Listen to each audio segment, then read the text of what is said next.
gentlemen, thank you for tuning in for another Palette Originals. Today we're going to talk about Rise and Fall of c-murda, True Records, No Limit, one half of the members, Master P's brother. His turbulent story on how he rose to fame in the music industry and subsequently ended himself into a penitentiary where he's now serving a life sentence in Angola, if I'm not mistaken. And it's very tragic, and I wanted to talk about his story because his story is just like many others that are caught up in the system. When keeping it real goes wrong, I pray for him, his daughters. I pray he gets out of jail, and I pray he gets to see another day.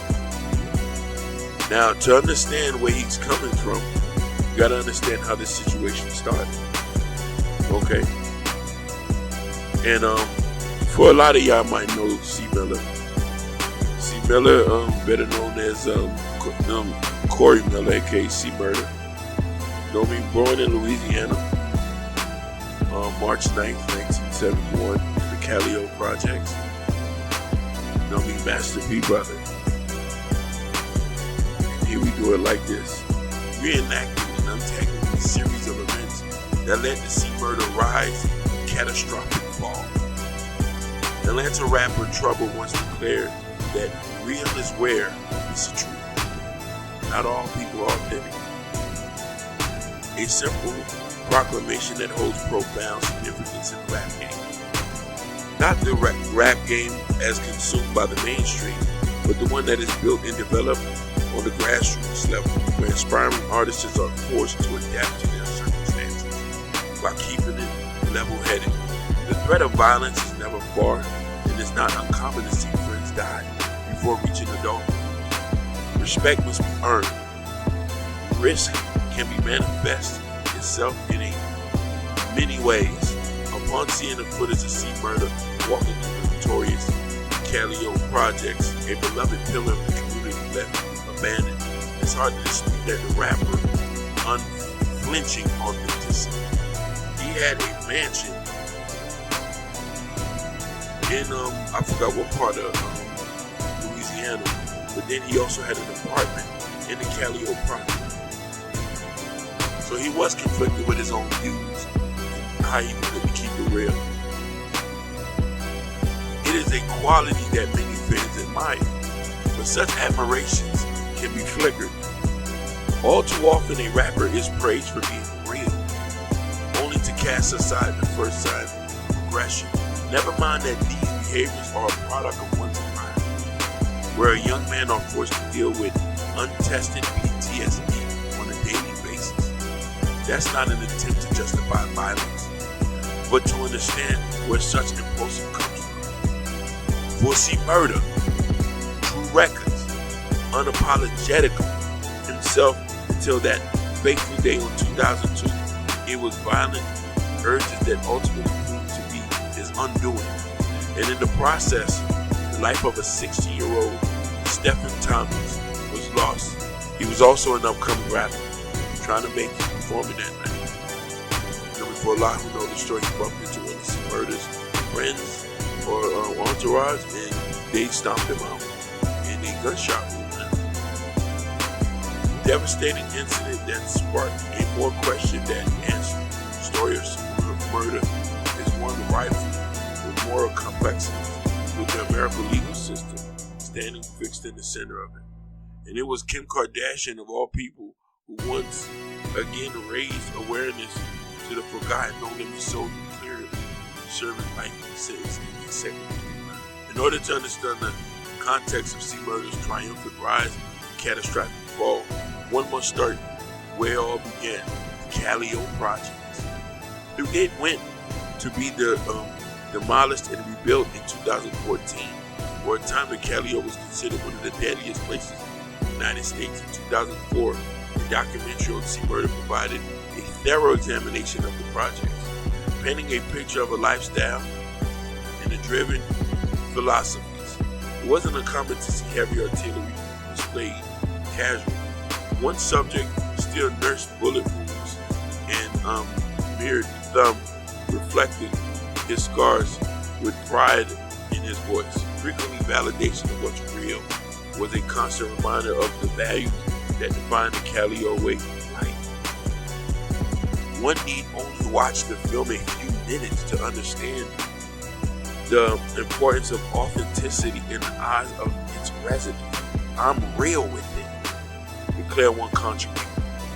I ain't got all the jury, but I got that Buell Cop ammo. You heard me? That Buell Cop ammo. I ain't about no bling bling. I'm about stinging and slanging.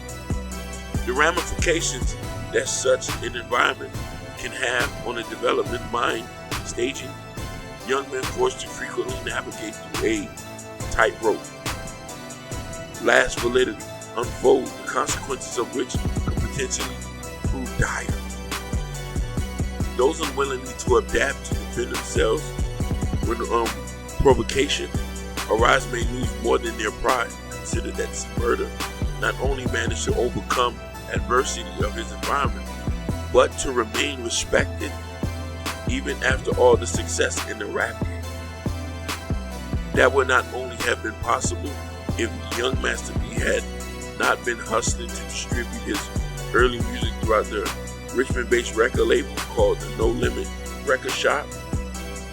As one of the only shops that would carry and sell gangsta rap, a rapidly rising genre at the time, P quickly found a lane for his then struggling business after realizing his own come-up hustling in New Orleans made it for a compelling material. He decided to try his hand at this craft.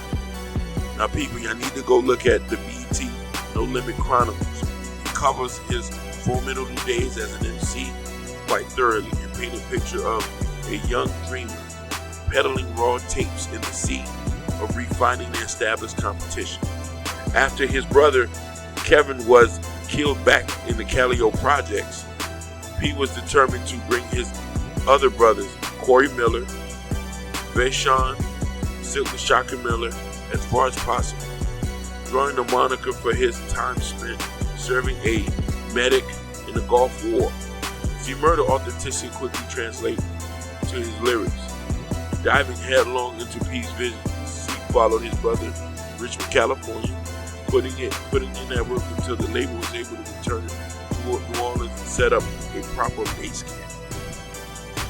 Though it be years before his solo album Life or Death would arrive in 1998, c-murda quickly distinguished himself as a fan favorite through his work on true projects. As No Limit momentum began to grow in the early 90s, cultivating into a platinum album with 1997 True to the Game.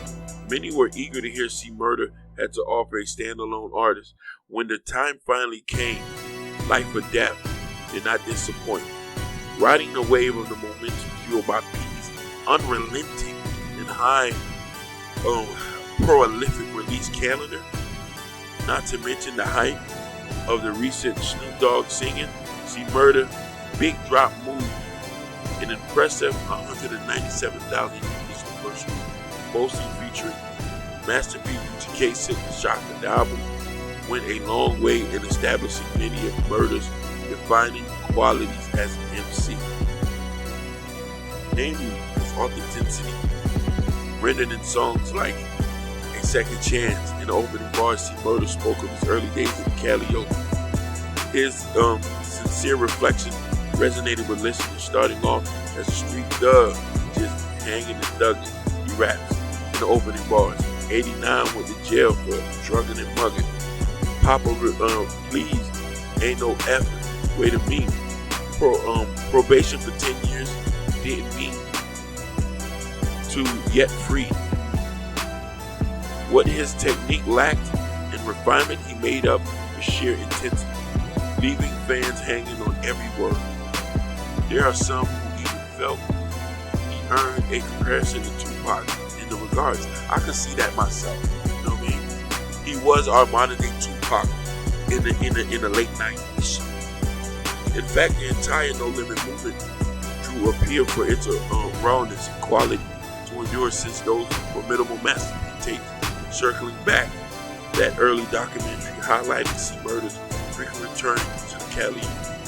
It was clear that though he recognized that he needed to pursue a higher purpose, he never turned his back when he came. And it is the reason his presence alongside Snoop Dogg was down for my ends. You know what I mean? In poster anthem with such gravitas. It is the reason why his studio album 2000 Trapped in Crime, a title that would unfortunately prove to be prophetic, went gold after selling 156,000 copies in the first week. Unfortunately, c-murda rapidly rising momentum and business ambitions grind to a halt in 2001 after the rapper found himself embroiled in legal trouble. Here we go.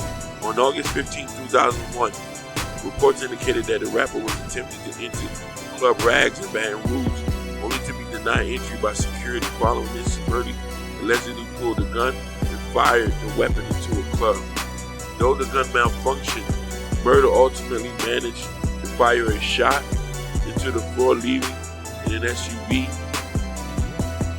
An archive article from the Billboard cited that Baton Rouge police spokesman Captain Don Kelly, who specified that c-murda has been issued a warrant for 2 counts of attempted first-degree murder and 1 count of illegal use of a firearm.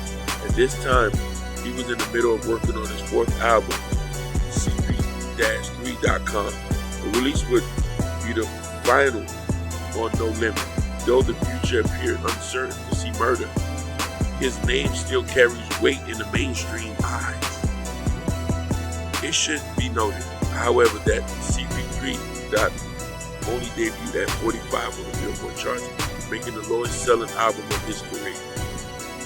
Behind the scenes, Master P and c-murda found themselves at odds over philosophical differences. Unwillingly to turn his back on the streets, c-murda would frequently return to Calio projects, a place described recent No Limit Criminals as his environment that divided only grew following C's arrest and rags, which seems to strike P and his unwillingness to pursue the opportunities No Limit success had granted him. But as any documented video, c-murda's clear indicates that the rapper had no intention of changing his ways. On January 12, 2002, c-murda would find himself involved in a violent altercation that would take place at Club Platinum for a 16-year-old Steve Thomas and aspiring rapper. It would prove fatal. I feel for those kids' family, and I feel for c-murda. The account shared in the No Limit Chronicles, given by former Platinum Club security guards Darnell Jordan, paints the following picture upon accidentally brushing an unidentified man. Thomas found himself attacked as the brawl escalated. Jordan explained that he saw c-murda in a fight attempting to pull him away from the fight. In the middle of the chaos, a gunshot rang off, hitting Steve Thomas in the heart and killing him. Jordan then reveals the following: that the shooting was taken to a police station and asked to identify the man in the picture without context. When he correctly pointed out c-murda, he asked to sign the back of the photo.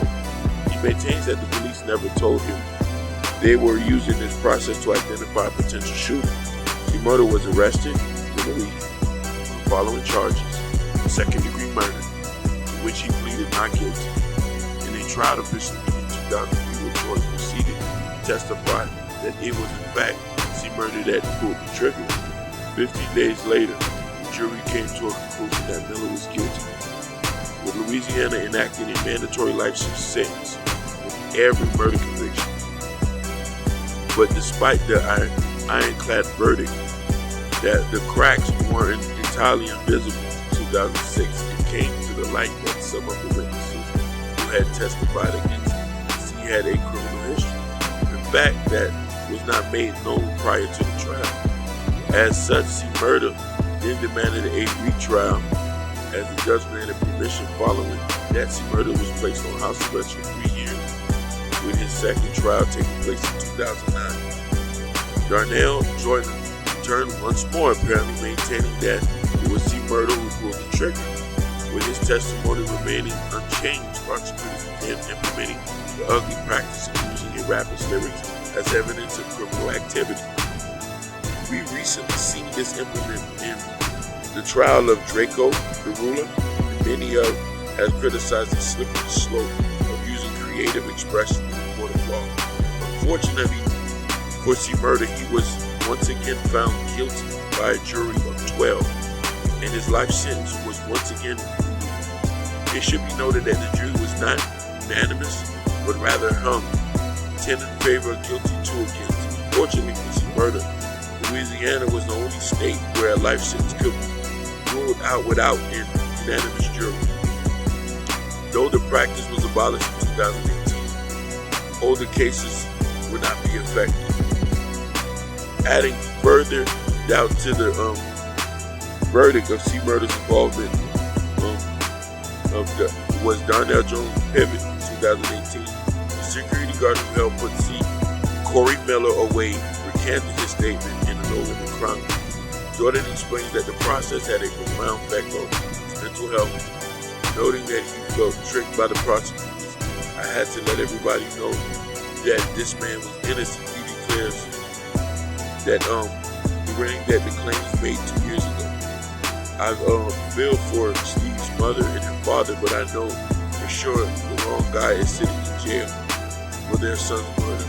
Following the revelation, c-murda's team had been fighting against the state of Louisiana for a reversal of sentence, despite the fact that the judge dismissed the possibility of a retrial in 2009.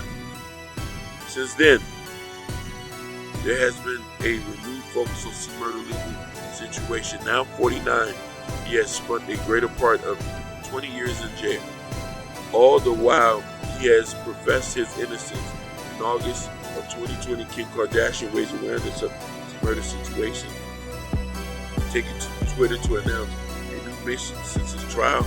Witnesses have recanted, new evidence of potential innocence came to light, and there are claims of a jury being pressured into voting the convict. Wrote Kim on August 16th, true justice for the young man requires that the person who actually killed him held responsible, and that Corey Miller be returned home to his kids, confirming that she would be teaming up with Monica to help free c-murda. Master P expressed gratitude, suggesting although he was openly skeptical that Louisiana would ever allow his brother to walk free. c-murda took to Instagram to share his gratitude after his case has seen a renewed interest in the public eye. After our call for the first time in 19 years, I slept, he wrote, thanking both Monica and Kardashian for their interest. You can rest behind these walls, but never do you actually sleep. My case has been stagnant for years, and yes, I am a man, so it was no one's responsibility to save me, no one to attempt it. But when you trust in God, He will send His angels, the message to any man and woman fighting the injustice of the system. Don't never give up. And at this moment, c-murda continues to serve a life sentence. It's apparent to me, and these are the real, true lies that people face. And this is Rap Pellet Original. Like and subscribe, share the video, and justice for c-murda.